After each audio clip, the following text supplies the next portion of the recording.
₹1875 ए, B और सी के बीच इस प्रकार विभाजित किए जाते हैं कि ए का हिस्सा बी और सी के संयुक्त हिस्से का आधा है तथा बी का हिस्सा ए और सी के संयुक्त हिस्से का 1/4 है, तो सी का हिस्सा ए के हिस्से से कितना अधिक है।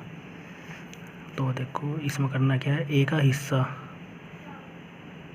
उसने क्या बोला है, ए का हिस्सा बी और सी के, बी प्लस सी के हिस्से का 1/2 है। फिर उसने बोला बी का हिस्सा, यहाँ बोल रहा है उसने बी का हिस्सा ए प्लस सी के हिस्से का 1/4 है। ठीक है, तो देखो इन्हें जोड़ तो ये 5 हो गया, इन्हें जोड़ते हैं तो ये 3 हो गया। ठीक है, तो इनको बराबर करेंगे, यहाँ 5 से गुना करने पड़ेगी, यहाँ 3 से गुना करनी पड़ेगी, क्योंकि जब तो इसका 5 या 3 का एलसीएम 15 होगा ना, तो उसके 15 बनाने के लिए इससे गुना करनी पड़ेगी।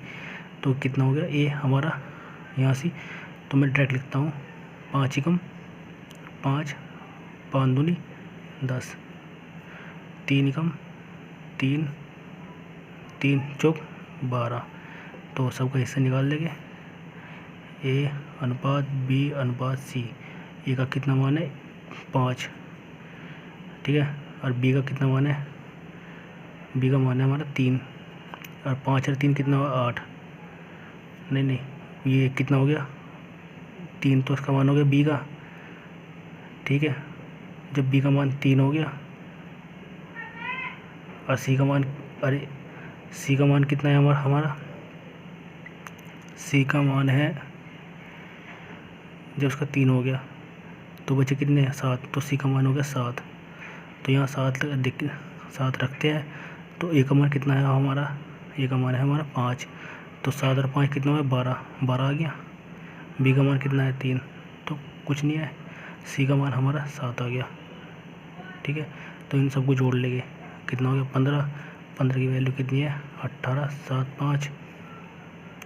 ठीक है, 15 से काट लेंगे, 15 एकम 15, बचे 3, 15 दूनी 30, बचे कितने 7, 15 5 75।